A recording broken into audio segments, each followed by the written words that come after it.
शहर के छोटे से शहर वो सुक्रवेल में एक चालाक बली क्लाडिया और एक शरारती चूहा नमलिज रहते थे। क्लाडिया अपनी तेज फहम और इससे भी तेज नाखूनों के लिए मशहूर थी, जबकि नमलिज अपनी छोटी सी दरारों और दरारों से गुजरने की सलाहियत के लिए मशहूर था। वो हरीफ थे जितना कि किसी भी बली और चूहे के जोड़े के लिए क्लासिक था। एक रोशन सूरज की सुबह क्लाडिया अपनी पसंदीदा खिड़की पर सस्ता सोता था जब इसने नमलिज को अपने चूहे दोस्तों से पीटरसन के किचन में एक छुपे हुए जखीरे के बारे में फख्र करते हुए सुना।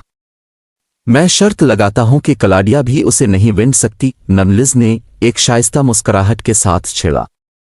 सस्ता लेकिन दिलचस्पी रखने वाला, क्लाडिया ने अपने पंजों को फैलाया और गैर आवाज चैलेंज को कबूल करने का फैसला किया।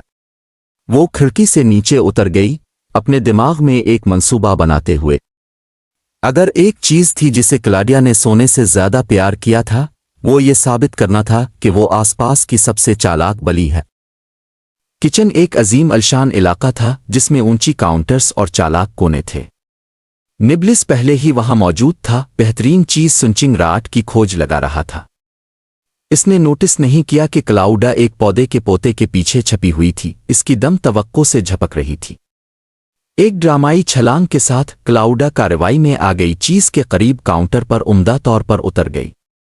अहया, मुझे मिल गया, इसने फख्र से कहा। निबलिस एक लम्हे के लिए जिम गया, फिर इसने अपनी आंखें घुमा दें। ठीक है, तुम्हें यह मिल गया है, लेकिन क्या तुम इसे पकड़ सकती हो कबल के मैं पकड़ लूं?